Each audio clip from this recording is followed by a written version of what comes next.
Hi everyone. हम लोगों ने कल ये पढ़ा था कि दो सर्कल्स के बीच में रेडिकल एक्सिस होती है, इमेजिनरी लाइन होती है ना। होती है, दिखती नहीं है, तो आपको खुद इमेजिन करना पड़ता है कि दो सर्कल्स के बीच में मतलब अगर दोनों सर्कल अपार्ट है तो रेडिकल एक्सिस कहीं बीच में आएगी, not exactly in the middle. और दो सर्कल इंटरसेक्टिंग है तो कॉमन कॉर्ड, और दो सर्कल्स टचिंग है तो कॉमन टैंजेंट, इंटरनली टचिंग है तो भी common tangent. One contained in the other है तो बाहर आएगी कहीं पर, बट ज़रूर आएगी। रेडिकल एक्सिस कब नहीं आती? जब कंसेंट्रिक हो।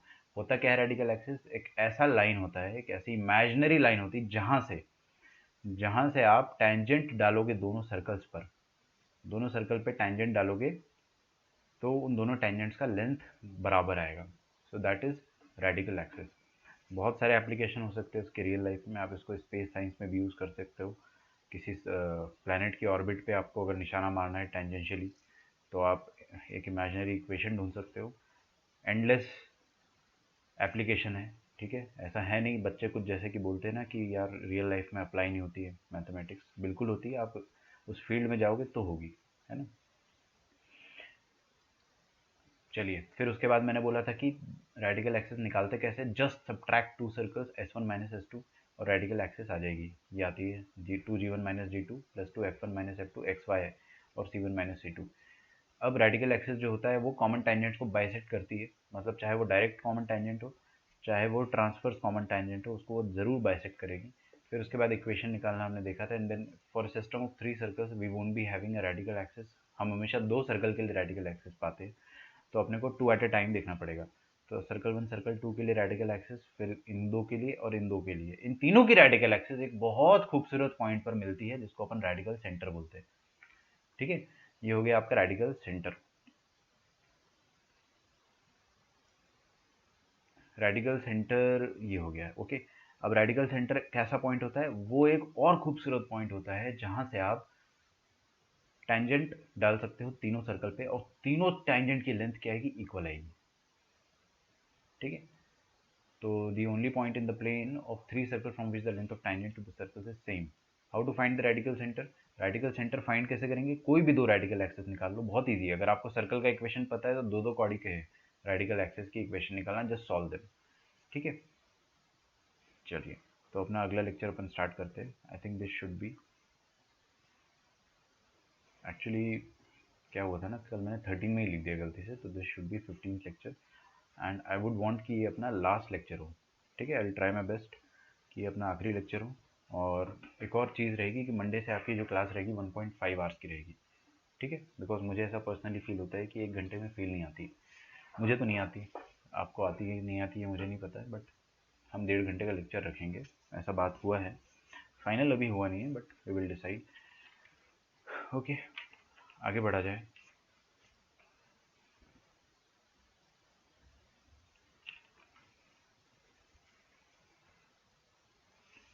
लिखे अगला topic, coaxial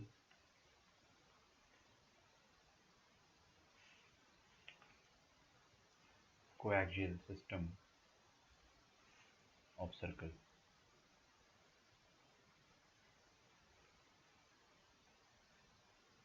coaxial coaxial system of circle.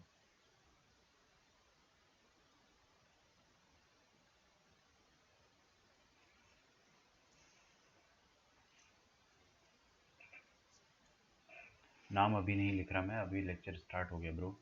Lecture के एंड में लिख दूंगा मैं, है ना। डोंट वरी, अभी मैंने दिया नहीं है नाम। DPP 4-5 का जब कंबाइंड आ जाएगा ना तब मैं नाम दूंगा। और अभी आप जो है रिलैक्स करें। कोएक्सियल सिस्टम ऑफ सर्कल देखिए हम क्या करेंगे। देखिए दुनिया में ऐसे कितने सर्कल हैं,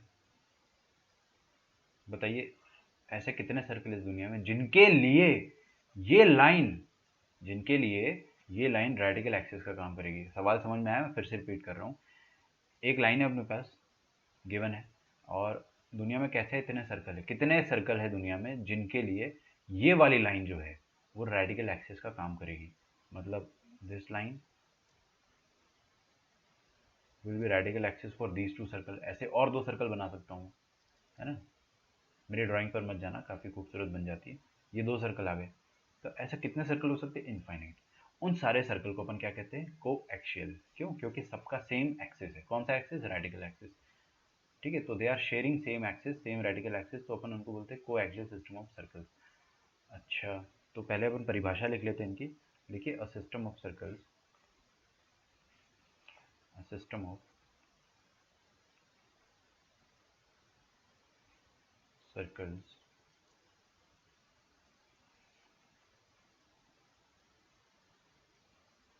every two of which have same radical axis, have same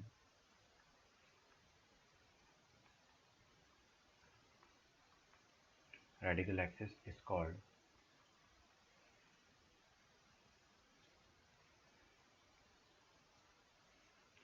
coaxial system of circles.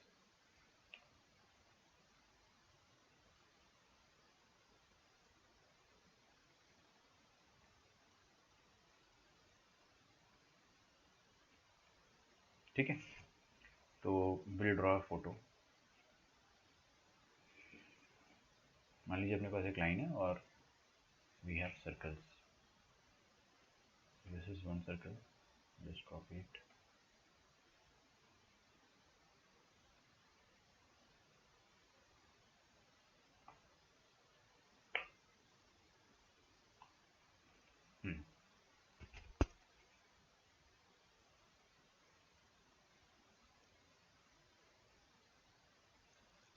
दिख रहा है आपको कितने आराम से मैंने दो सर्कल को सेम एक्सिस पे रख दिया। ऐसे और कितने सर्कल्स हो सकते हैं सर? बहुत सारे हो सकते हैं ना। You can also draw this green colour का सर्कल जो कि सेम एक्सिस शेयर करता हो।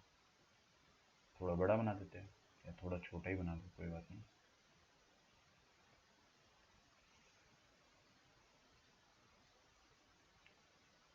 ठीक है, तो सेम एक्सिस पर कितने सर्कल बन सकते हैं? इनफाइनाइट सर्कल्स बन सकते हैं। उन सब की इक्वेशन अपने को लिखना सीखना है। और सबसे पहले हमको ये सीखना है कि they all are called coaxial system of circles. ठीक है, सब की सेम रेडिकल एक्सिस है। तो परिभाषा समझ में आ गई है। ज़्यादा इसके पीछे की गणित अपन ने अभी तक समझी नहीं है। कॉमन रेडिकल एक्सिस सबकी।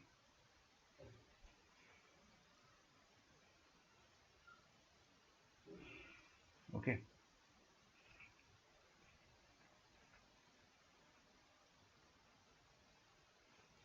तो आपको जो क्वेश्चन दिया जाएगा वो किस तरह से दिया जाएगा वो मैं आपको बताता हूँ।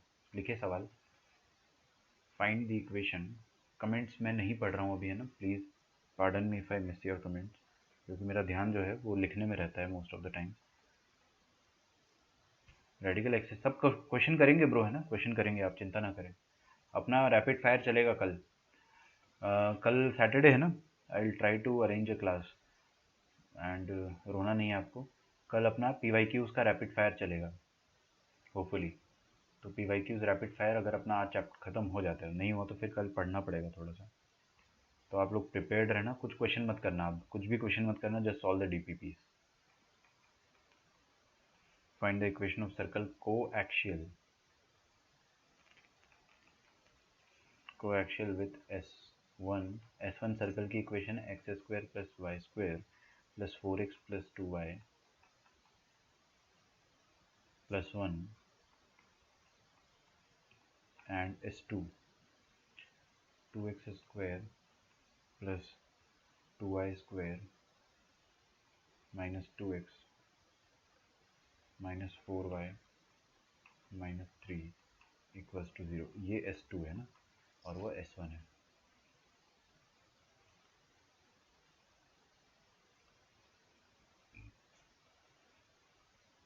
Find the equation of circle coaxial with these two circles.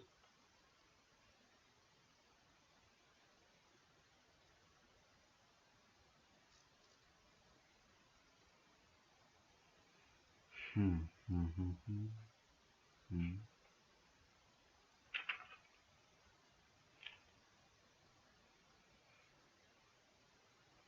And the center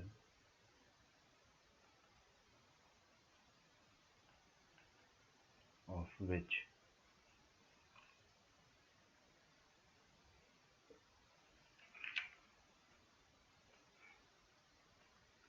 शांति रखें ना, which lies on the radical axis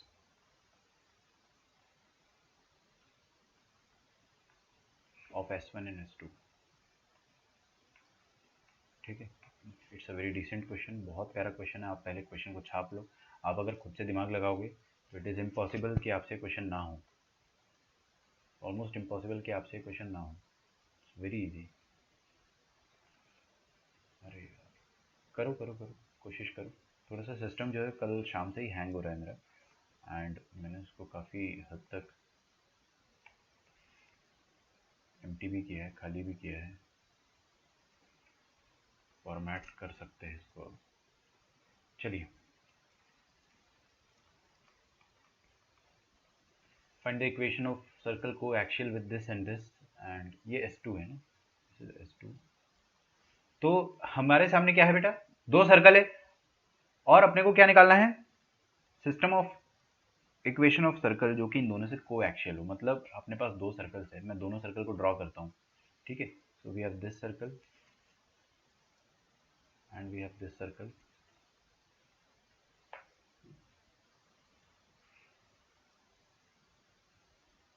इन दोनों सर्कल से सेम एक्सिस शेयर करता हुआ इनकी रेडिकल एक्सिस जो होगी वो क्या होगी, वो मैं बना देता हूँ।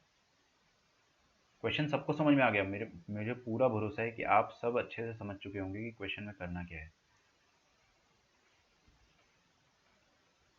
तो दिस इज रेडिकल एक्सिस, है ना। रेडिकल एक्सिस अगर आपको निकालना है तो कैसे निकालेंगे, S1 और S2 की इक्वेशन जो है लिख देता हूँ मैं। पहले S2 की इक्वेशन लिखता हूँ। S2 की इक्वेशन क्या है, 2x² प्लस, दोनों को 2 से मल्टीप्लाई कर देंगे ना, तो ये तो 2x रहने दो, 2x² plus 2y² minus 2x minus 4y minus 3 equals to 0। S1 क्या दे रखा है बेटा, देखो ये दे रखा है, इसको अपन 2 से मल्टीप्लाई कर देते हैं। आपको समझ में तो आ ही गया होगा कि 2 से मल्टीप्लाई क्यों करना चाह रहा हूँ, है ना। तो ये हो गया 2 से मल्टीप्लाई। अब दोनों को सब्ट्रैक्ट कर लो आप, है ना। तो S1 माइनस S2 आपको क्या दे जाएगा, रेडिकल एक्सिस। डिश के आऊँ तो 8 माइनस माइनस 2 कितना आ जाएगा, 10x। 4 minus minus y 4y 8y, और 2 minus minus 3 is going to be 5। तो 2 से डिवाइड कर देंगे, चलो रहने दो, let it be like that, no issues. ये आ गया आपकी रेडिकल एक्सिस। अभी अभी अभी ये रेडिकल एक्सिस की इक्वेशन मैं यहाँ पे लिख देता हूँ, 10x plus 8y plus 5 equals 0। ठीक है, कूल। अब आपको क्या बोल रहा है कि आपको अब ऐसा एक सर्कल की इक्वेशन निकालनी है, जो ऐसे सर्कल की इक्वेशन निकालनी है जो कि सेम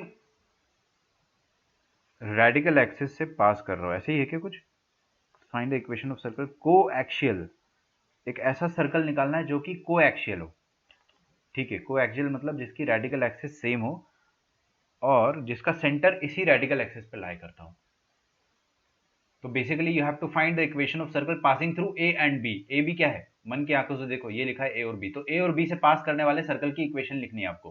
पहले फोटो बना देते, फिर इक्वेशन भी लिख देंगे। ये मैंने फोटो बनाई है कुछ, अब देखिए आप।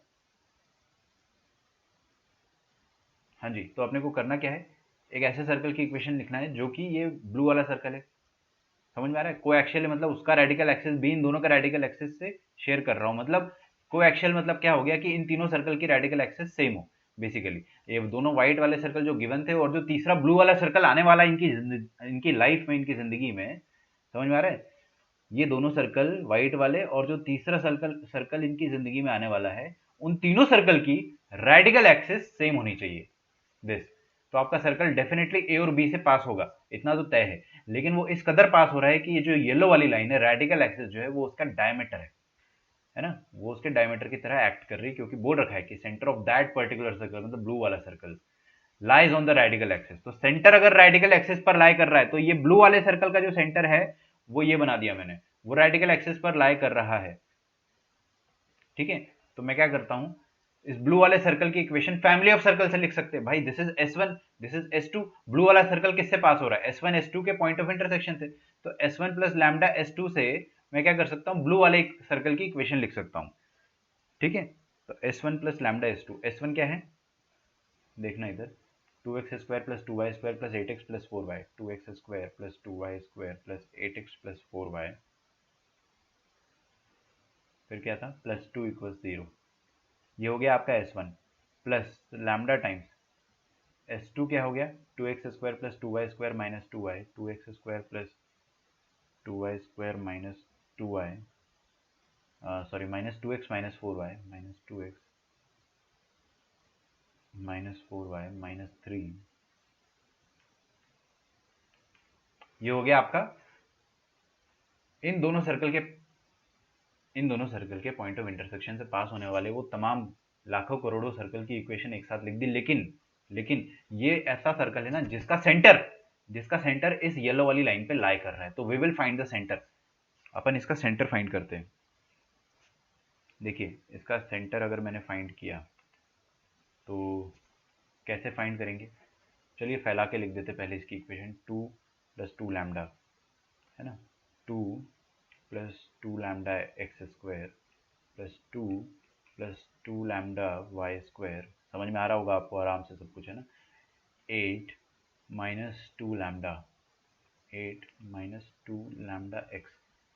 ठीक है, तो इधर से भी अपन 4 माइनस लैम्डा लिख देंगे और 2 को बाहर कर देंगे,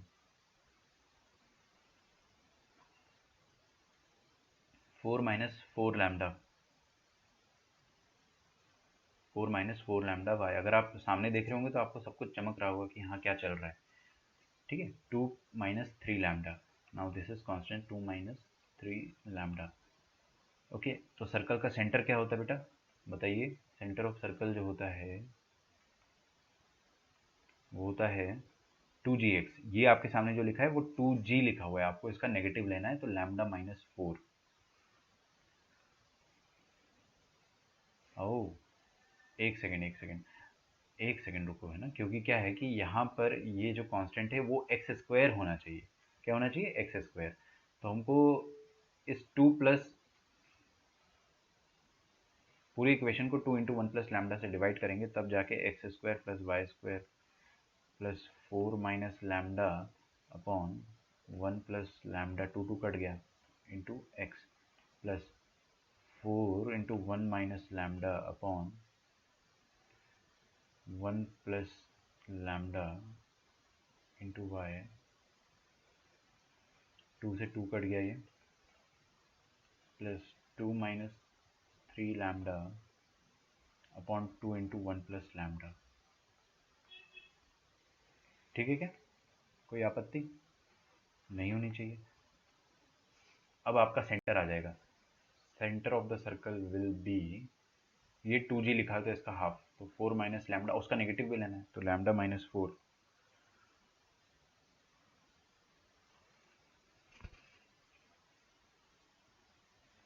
तो lambda minus 4 upon lambda plus 1, और ये 2 लिखा हुआ है ना, ये 2g है, तो ये g लेने के लिए अपने को उसका हाफ करना पड़ेगा, तो ये हो गया हाफ, कॉमा f, इधर हाफ करेंगे तो lambda minus 1 upon lambda plus 1, ये सिंपली आ जाएगा। This is the centre and this centre is lying on the radical axis, this centre lies on the radical axis, that is radical axis की equation बोलो, 10 8 5 plus plus plus 10 8 5। Okay, तो क्या करेंगे अपन, इसको satisfy कर देंगे, अगर वही इस पे लाई कर रही है तो आप सेटिस्फाई करा तो आपका आंसर आ जाएगा, निकाल लोगे यहाँ से पक्का। देखो भाई, सर्कल 1 और सर्कल 2 के पॉइंट ऑफ इंटरसेक्शन से पास होने वाले आपको बहुत सारे सर्कल की इक्वेशन एक साथ लिख सकते हो आप, लिख दिया मैंने, उन्हीं में से एक सर्कल होगा कोई ब्लू वाला सर्कल, ये ब्लू वाला सर्कल मेरा रिक्वायर्ड सर्कल है। अब इस ब्लू वाले सर्कल का जो भी सेंटर है वो इस रेडिकल एक्सिस पर लाई कर रहा है, तो हमने क्या करा, हमने सारे इन्फाइनाइट सर्कल्स की इक्वेशन लिख दी जो कि इन दोनों पॉइंट से पास हो रहे हैं, सारे सारे सर्कल की इक्वेशन लिख दी, और इसको ब्लू वाला सर्कल बनाने के लिए इसका इसका जो भी सेंटर था, उसको इस रेडिकल एक्सिस पे सेटिस्फाई करा दिया है। ठीक है, तो just put it on the radical axis and satisfy it, आपका लैम्डा आ जाएगा 33/8। ठीक है, तो आप करके देखिएगा, मेरे ख्याल से आंसर यही आना चाहिए।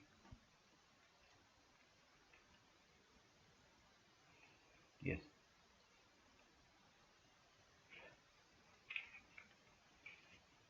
ठीक है।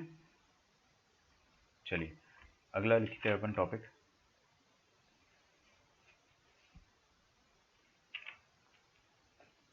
पहले आप टॉपिक्स लिख लीजिए, क्वेश्चंस मैं आपको आराम से करवाते जाऊंगा।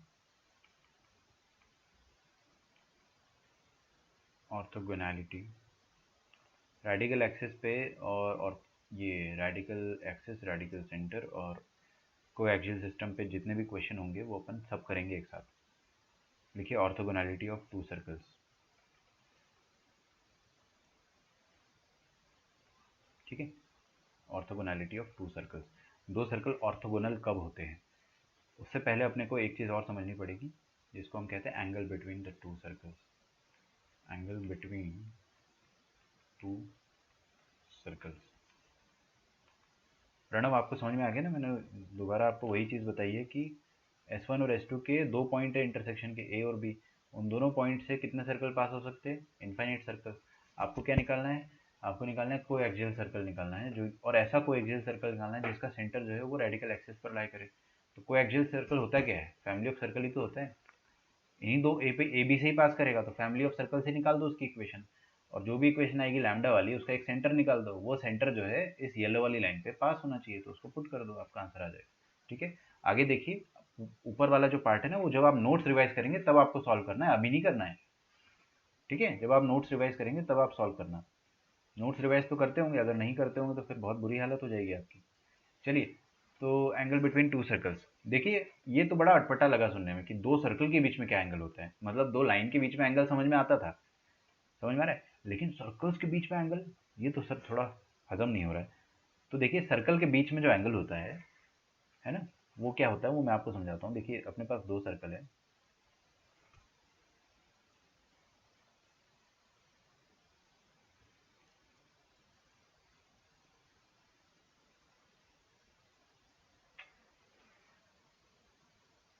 वेट अ मिनट, सर्कल्स चाह ही नहीं रहे बनना। ओके, हमारे पास दो सर्कल्स है, दोनों इंटरसेक्ट कर रहे हैं। अब आपको क्या निकालना है? दोनों सर्कल्स के बीच का एंगल निकालना है। ठीक है, अब दोनों सर्कल के बीच का अगर हमें एंगल निकालना है तो कैसे निकालेंगे? क्या होता है एंगल का मतलब, वो अपन समझते हैं। काफ़ी आसान है, आप लोग ध्यान दीजिएगा। क्या होता है ना कि पॉइंट ऑफ इंटरसेक्शन होते हैं दो सर्कल के, तभी अपन एंगल निकाल पाएंगे। दोनों सर्कल के पॉइंट ऑफ इंटरसेक्शन नजर आ रहे हैं आपको? यस, पहला पॉइंट ऑफ इंटरसेक्शन है A and second point of intersection is B.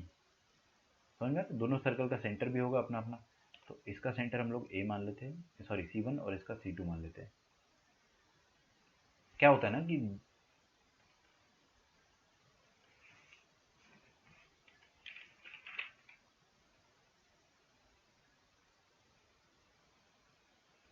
23/18 आ रहा है बच्चों का, तो जस्ट अपडेट कर लो इसको प्लीज, है ना? 23/18 कर लेना उसको आप, है ना? कोई वो बहुत बड़ा काम नहीं है, वो कैलकुलेशन ही है। ए और बी दो पॉइंट्स है अपने पास, इन दोनों पॉइंट पर आप टेंजेंट बना सकते हो दोनों सर्कल पे। आप क्या करो, सर्कल टू को इग्नोर करो।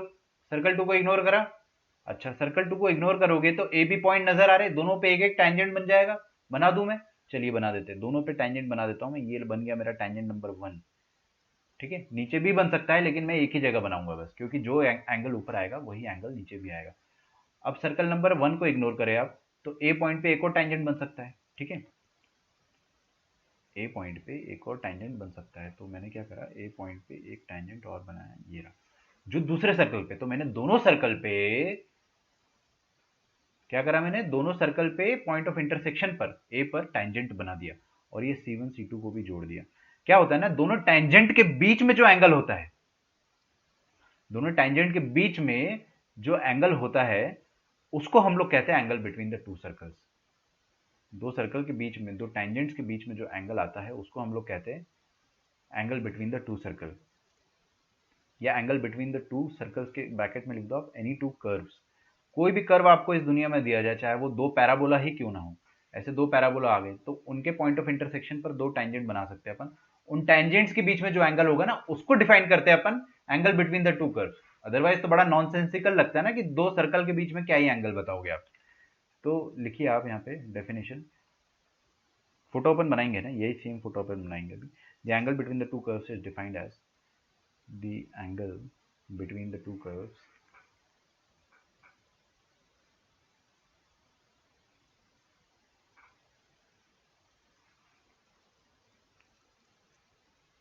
is defined as the angle between the pair of tangents, defined as the angle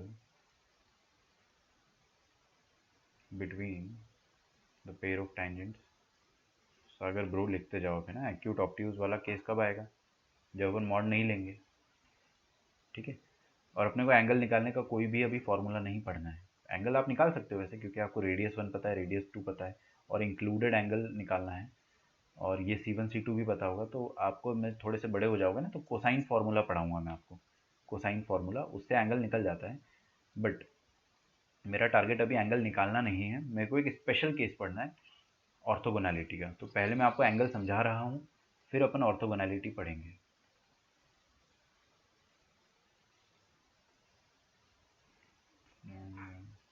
define as the angle between the pair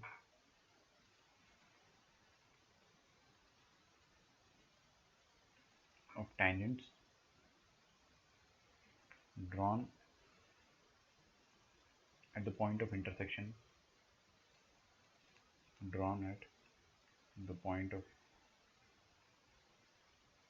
intersection of two circles, और ब्रैकेट में लिखना ना, और any two curves।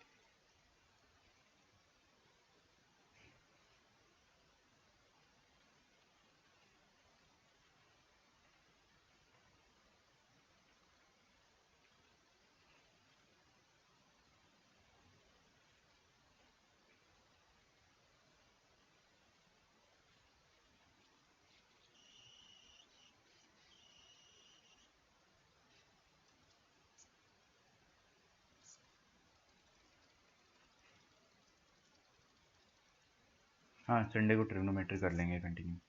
ठीक है, अब स्पेशल केस क्या होता है।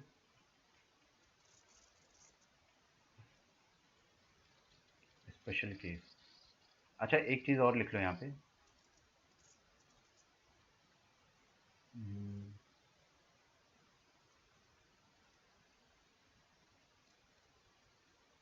the angle can be, the angle theta can be easily calculated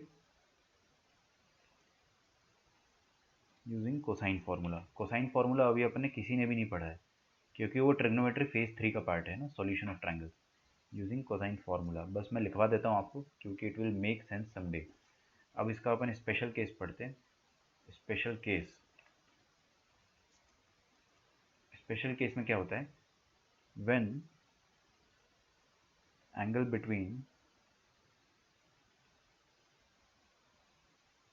the two circles theta is equal to 90 degree. अगर दोनों सर्कल के बीच में जो एंगल है वो 90 डिग्री हो जाए, तब अपन क्या कहेंगे, सर्कल्स आर ऑर्थोगोनल। बस अपने को ऑर्थोगोनलिटी ही पढ़ना है। ठीक है, between the two curve circle is equal to 90 degree, then the two circles are said to be orthogonal, when the two circles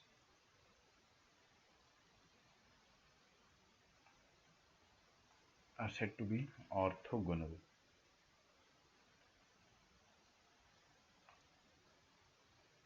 ठीक है, now condition of orthogonality.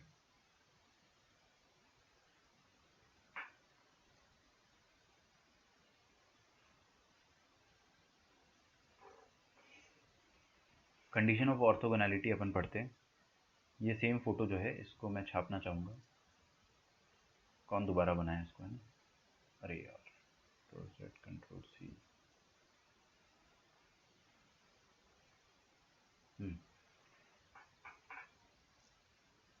Condition of orthogonality देखिएगा ध्यान से ना। तो हमारे पास इस तरह से दो सर्कल्स है, और दोनों का सेंटर जो है वो हमें पता है।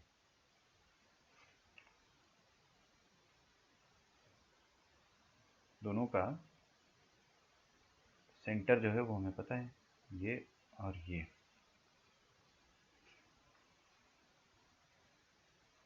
ऐसे मान लो ना, तो C1 और C2 हमें पता है, तो C2 का कोऑर्डिनेट क्या होगा, -G2 कॉमा -F2, और C1 का कोऑर्डिनेट क्या हो जाएगा, G1 -G1 कॉमा -F1। ये R1 हो गया, ये R2 हो गया, और ये वाला डिस्टेंस C1 C2 हो गया। और दोनों टेंजेंट के बीच में एंगल कितना है, इधर देखो देखो देखो देखो हर कोई, दोनों टेंजेंट्स के बीच में एंगल कितना है ऑर्थोगोनैलिटी के केस में, 90 डिग्री। मतलब सर क्या हो गया कि ये वाला जो ट्रायंगल दिख रहा है एक राइट एंगल ट्रायंगल है, और राइट एंगल ट्रायंगल है अगर, तो आप इसमें पाइथागोरस थ्योरम लगा सकते हो। सही बात है, समझ में आ रहा है। ये S1 है सर्कल, और ये सर्कल है S2 इक्वल्स टू 0। तो triangle AC1C2 is right angled at A. क्यों राइट एंगल्ड है भाई, क्योंकि दोनों टेंजेंट्स, येलो वाला और ब्लू वाला टेंजेंट जो है, उन दोनों बीच का एंगल क्या है, 90 डिग्री, मतलब दे आर ऑर्थोगोनल, है ना। और अगर राइट एंगल है, so we can apply Pythagoras theorem, है ना, by Pythagoras theorem. By Pythagoras theorem आप क्या बोल सकते हो, हाइपोटेनस, हाइपोटेनस कौन होता है, 90 के सामने वाला। तो C1 C2 का square, this is equal to R1 square plus R2 square.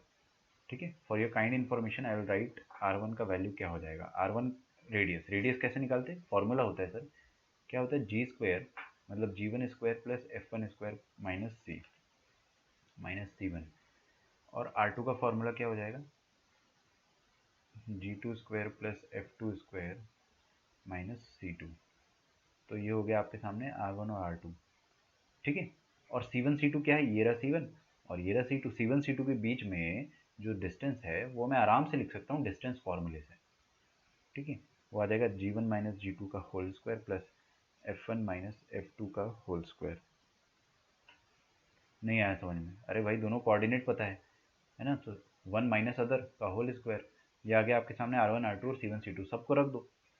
सबको रख दोगे तो आपके सामने देखिए क्या आ जाएगा, आपके सामने आ जाएगा R1 square, sorry C1 C2 square लिख देता हूँ पहले मैं, तो G1 माइनस G2 का होल स्क्वायर, है ना, ये G1 माइनस G2 का होल स्क्वायर आ जाएगा। तो फटाफट खोल देते हैं, A square plus B square minus 2AB, ठीक है, प्लस F1 square plus F2 square minus 2F1 F2।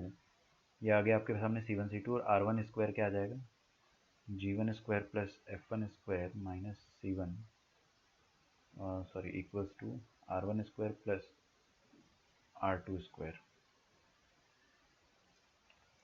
ठीक है, थोड़ा सा देखने में आंखों में जोर आ रहा है क्योंकि यार बहुत बड़ा सा इक्वेशन आ गया आपके सामने, but it's very easy.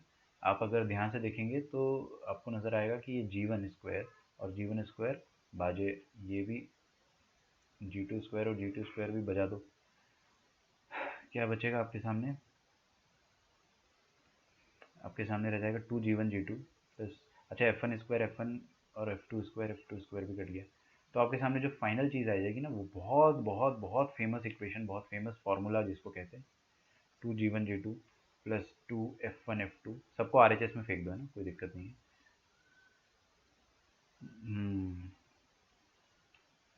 Equals to C1 plus C2,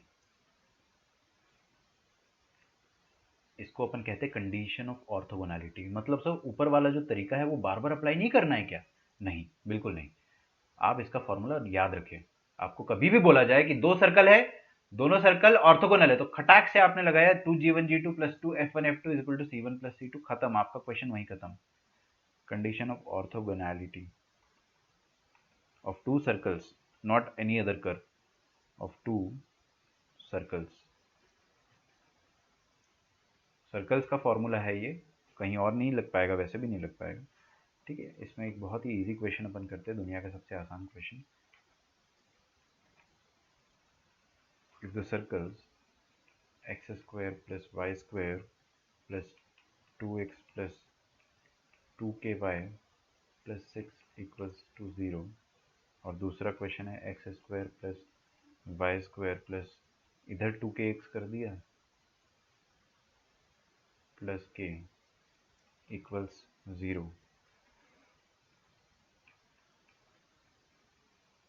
intersect orthogonally.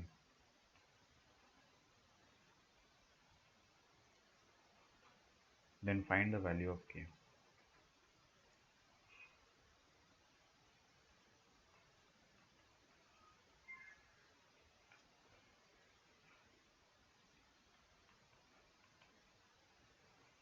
ठीक है, तो आप g1 g2 f1 f2 का वैल्यू लिख लो। लिखने की ज़रूरत भी नहीं पड़ेगी, चलो लिख देता हूँ मैं फिर भी। g1 हो गया 1, g2 हो गया k, f1 हो गया k, f2 0 and c1 is 6, c2 is equal to k।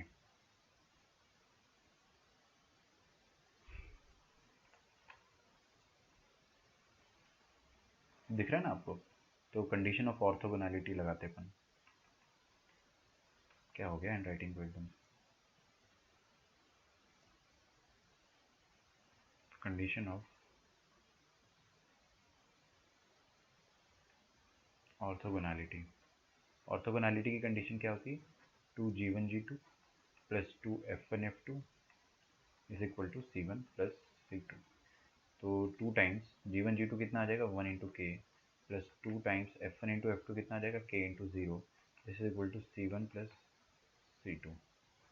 तो यहाँ से आ जाएगा 2k is equal to 6 plus k, which means k is equal to 6, है ना? Very easy. मैंने पहले ही बोला था दुनिया का सबसे आसान क्वेश्चन। तो ऐसे ही सिंपल क्वेश्चन आएंगे। Orthogonality implies angle between the two curves is 90 degree, है ना? तो नोट लिखे,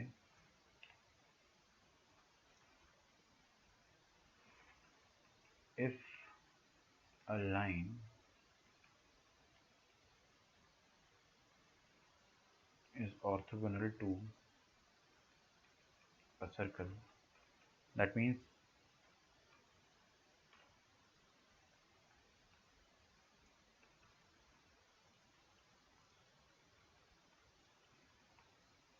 the line is tangent to the circle. अच्छा, मैं एक चीज ये लिखिए आप पहले। देखिए, आपको अगर कोई ऐसा बोल दे कि दो सर्कल ऑर्थोगोनल है, तो आप बोल देना कि ठीक है, दोनों के टेंजेंट के बीच का एंगल क्या है? 90 डिग्री। अगर आपको कोई बोलता है कि दो पैराबोला ऑर्थोगोनल है, तो आप क्या बोलना कि दोनों के टेंजेंट बनेंगे जो पॉइंट ऑफ इंटरसेक्शन पे, उनके बीच का एंगल क्या है? 90 डिग्री। अगर कोई बोलता है कि एक पैराबोला और एक सर्कल ऑर्थोगोनल है, कोई भी दो कर्व हो सकते हैं, तो आप क्या बोलते हैं ना कि यस यस यस, वही बात है भाई कि दोनों के टेंजेंट के बीच का एंगल 90 डिग्री। लेकिन अगर आपको कोई बोलता है कि एक सर्कल और एक लाइन ऑर्थोगोनल है, तो आप क्या बोलोगे कि अच्छा, दोनों के बीच का एंगल 90 डिग्री, विच मीन्स कि लाइन जो है वो सर्कल पे टेंजेंट है। Line is tangent to the circle, simple is that. ठीक है, उसका अगर मैं आपको प्लेन एंड सिंपल रीजन देना चाहूँ, तो लाइन और सर्कल के बीच का एंगल अपन कैसे निकालेंगे? लाइन खुद ही टेंजेंट हो जाएगी और सर्कल का अपन, लाइन का या सर्कल का जो रेडियस है वो लाइन का नॉर्मल हो जाएगा। ठीक है, मतलब आपको सिंपली ये समझना है कि ये एक ऊटपटांग सा केस आता है कि लाइन और सर्कल, तो आप क्या बोल दोगे? लाइन और सर्कल अगर ऑर्थोगोनल है, मतलब लाइन सर्कल पे टेंजेंट है।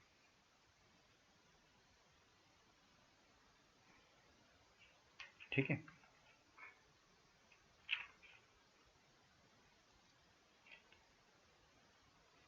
विल डू मोर क्वेश्चंस, आप बिल्कुल डरे ना। क्वेश्चंस मेरे पास बहुत सारे करवाने के हैं, बट मैं चाह रहा हूँ कि जो छोटा सा थ्योरी पार्ट बचा है वो मैं फिनिश कर दूँ, क्योंकि this is certainly the last topic and very easy one. So circles orthogonal to three given circles.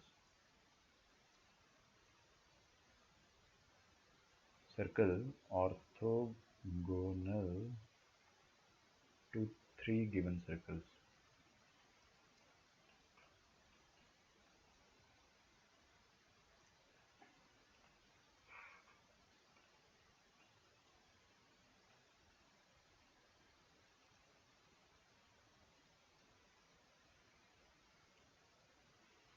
लिखो इसको।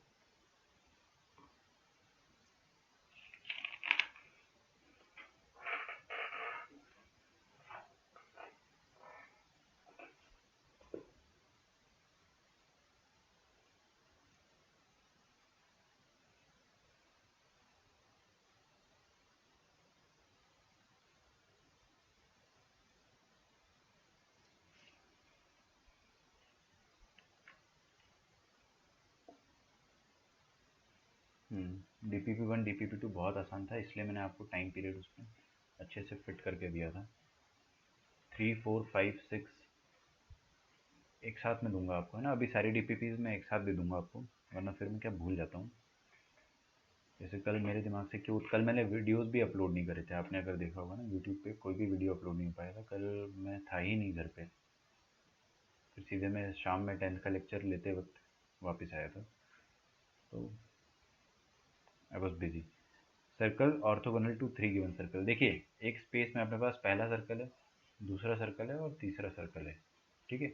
ऐसा लग रहा है कि ये आदमी बहुत ज़्यादा आश्चर्यचकित है।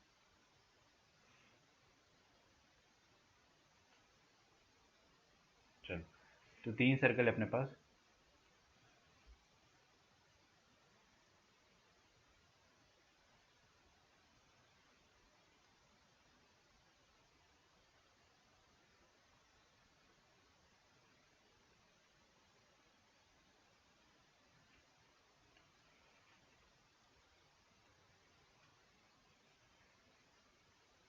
ठीक है, अब हमारे पास तीनों सर्कल्स जो है वो इस तरीके से, I will draw it again, don't worry. इन तीनों सर्कल्स से ऑर्थोगोनल होने वाला एक और बड़ा सर्कल, मतलब मैं समझाना चाह रहा हूँ आपको कि एक ऐसा सर्कल जो कि circle number 1, circle number 2, circle number 3 तीनों से ऑर्थोगोनल है एट द सेम टाइम। मतलब ये इससे भी 90 डिग्री का एंगल बना रहा है और दूसरे वाले सर्कल से भी 90 डिग्री का एंगल बन रहा है और तीसरे वाले सर्कल से भी 90 डिग्री का एंगल बन रहा है। ठीक है, तो ऐसे खूबसूरत सर्कल की इक्वेशन अपन कैसे निकालेंगे।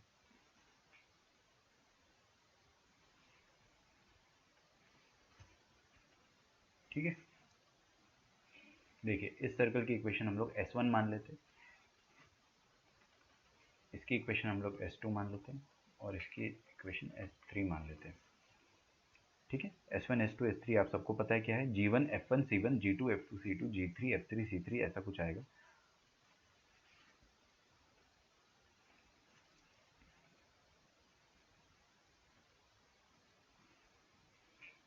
हाँ, अब ये मेरी बात ध्यान से सुनना आप लोग, है ना, लिख लेना प्लीज़। ये चीज़ आप लोग, है ना, एक बार अच्छे से मतलब लिखना छोड़ दो। मैं आपके कमेंट्स पढ़ने लग जाता हूँ ना, तो फिर मैं कुछ और बोलने लग जाता हूँ। ऑफलाइन टेस्ट के मार्क्स जो है वो आपको मिल जाएंगे, मैं प्री बोर्ड्स में फंसा हुआ हूँ अभी, उसकी इतनी ज़्यादा आंसर शीट्स है, वो भी 80 मार्क्स की, और हो जाएगा, है ना, थोड़ा सा टाइम ज़रूर लगेगा। ठीक है, ऑनलाइन में चेक करने में बहुत ट्रबल आ जाता है, मैं आपको एक्सप्लेन नहीं कर सकता हूँ। मतलब टास्क जो है वो पर आंसर शीट जो है वो 5 टाइम्स 10 टाइम्स बढ़ जाता है, इट्स वेरी डिफ़िकल्ट। ठीक है, मेल डाउनलोड करना, फिर पीडीएफ खोलना, उसको फिर इंसर्ट करना, फिर उसके बाद चेक करना, फिर उसके बाद दोबारा से ईमेल को सेंड बैक करना, मार्क्स अपलोड करना, वो थोड़ा सा मुश्किल हो जाता है। बस एक दिक्कत है ना, बाकी मैं भेज दूंगा ज़रूर, आप टेंशन ना लें। Circle orthogonal to 3 given circle. देखिए क्या होता है, ये जो ग्रीन वाला सर्कल है ये बड़ा एक जादुई सर्कल है। ठीक है, इस सर्कल को जेम्स बॉन्ड की तरफ फील होता है। क्यों? क्योंकि भाई ये 3 सर्कल को एक साथ ऑर्थोगोनल कर दे रहा है, मतलब S1 S2 और S3, ये 3 लोगों को एक साथ ऐसे इंटरसेक्ट कर रहा है कि तीनों को एक साथ ऑर्थोगोनल कर दिया, तो it feels like James bond. तो जेम्स बॉन्ड जो होता है ना, ये वाला जो सर्कल है जेम्स बॉन्ड वाला, इसका सेंटर जो होता है वो 3 सर्कल्स का, ये सर्कल 1, सर्कल 2 और सर्कल 3, नाम मैंने अलग अलग ले लिया होगा, बट भावनाओं को समझो। तीनों सर्कल का जो रेडिकल सेंटर आएगा ना, रेडिकल सेंटर, वही रेडिकल सेंटर इस जेम्स बॉन्ड वाले सर्कल का रेडिकल सेंटर होगा। नहीं आया समझ में? जेम्स बॉन्ड वाला सर्कल कौन सा है, जो तीनों को ऑर्थोगोनली हिट कर रहा है, और उसका सेंटर जो होगा वो इन तीनों के रेडिकल सेंटर के बराबर होगा, मतलब इसका सेंटर इन तीनों का रेडिकल सेंटर। ठीक है, तो हम लोग लिखेंगे कि circle orthogonal to two given circles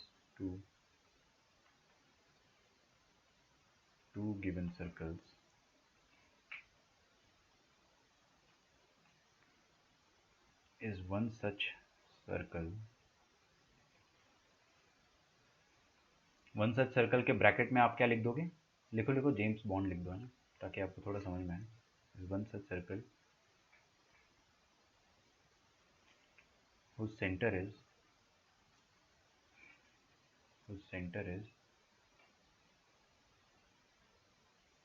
radical center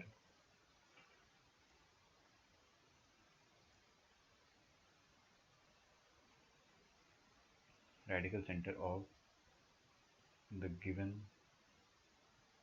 three circles, radical center of the given three circles, and whose radius is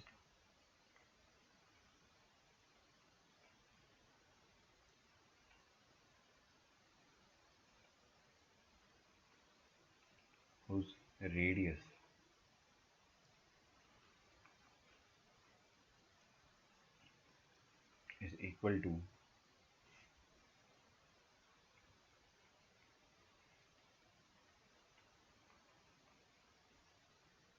length of tangent drawn from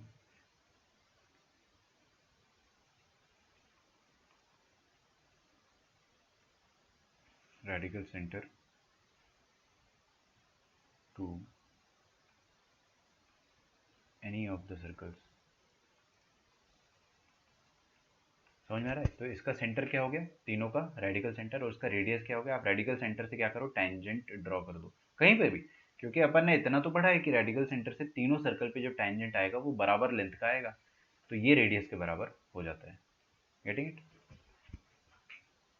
okay.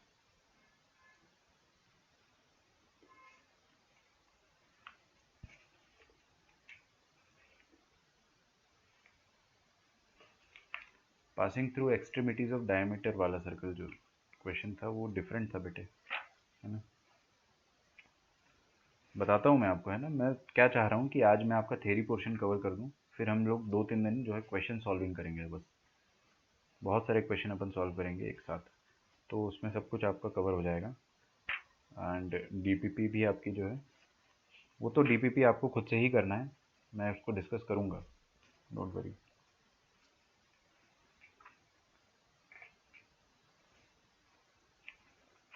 ठीक है. देखिए अभी क्या है ना कि I am just having a check, I think अपना syllabus जो है वो कंप्लीट हो गया है. इनफैक्ट मैंने आपको कुछ ज़्यादा ही पढ़ा दिया है. ये सर्कल चैप्टर जो है बहुत बड़ा चैप्टर था. पहली बात तो सिलेबस ख़त्म हुआ है, but we'll still do a lot of questions.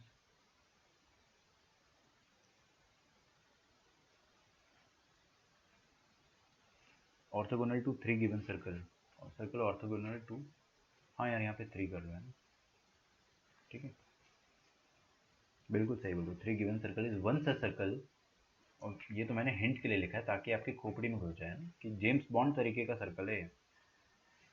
whose center is radical center of the given three circle and whose radius is equal to the length of the tangent drawn from any three circle to the circles. ठीक है, तो यहाँ से अपना जो chapter है वो ख़त्म हो जाता है. अब हम लोग कल जो करेंगे that will be PYQs rapid fire. आप लोग जो है कुछ भी मत करना, जस्ट सॉल्व DPP. ओके, तो आज आपको 100 नहीं 200% DPP मिल जाएगी. ठीक है, वेरी श्योर आपको DPP मिल जाएगी 3 और 4. उसको आप सॉल्व करेंगे. 1 और 2 के सॉल्यूशंस जो है वो भी आपको मिल जाएंगे. सॉल्यूशंस एकदम रेडी है, बस मेरे को पोस्ट करना है, तो मैं व्हाट्सएप पे पोस्ट करूँगा और मैं आप में से किसी एक को पोस्ट करूँगा. मेक श्योर कि आप ग्रुप में फॉरवर्ड कर दोगे. एक और चीज़ मुझे बताना कि क्या आप लोग सब के सब ग्रुप में एडेड हो. इफ़ नॉट देन यहाँ पे टाइप कर दो अपना फ़ोन नंबर, ग्रुप का एडमिन जो भी है भाई, है ना, ऐड कर देना. क्योंकि क्या होता है कई बार सर बहुत बिजी रहते हैं, मैं उनको भेजता हूँ और वो आपको थोड़ा लेट भेज देते हैं ना, तो फिर आप लोग मेरे को बोलते हो कि लेट मिला था. तो दोनों वे, उनको भी भेजूंगा मैं और आपको भी भेज दूंगा, तो जो पहले दे दे। ठीक है, तो आपको करना है सिर्फ 3 और 4। हो सकता है मैं आपको सारी की सारी डीपीपीस दे दूँ, बट करना है आपको सिर्फ 3 और 4 फॉर टुमारो। चैप्टर आपका खत्म होता है सर्कल। नेक्स्ट चैप्टर जो अपना रहेगा that will be permutation and combination. ठीक है, वो भी काफ़ी लंबा चैप्टर है, बट हम लोग उसको बहुत इन्जॉय करेंगे। पी एंड सी। ठीक है, चलिए। या हो सकता है कि पहले मैं ट्रिग्नोमेट्री फिनिश करा दूँ, बट वो पैरेलल क्लासेस में चलेगा संडे को। नोट्स आपने लिख लिए होंगे।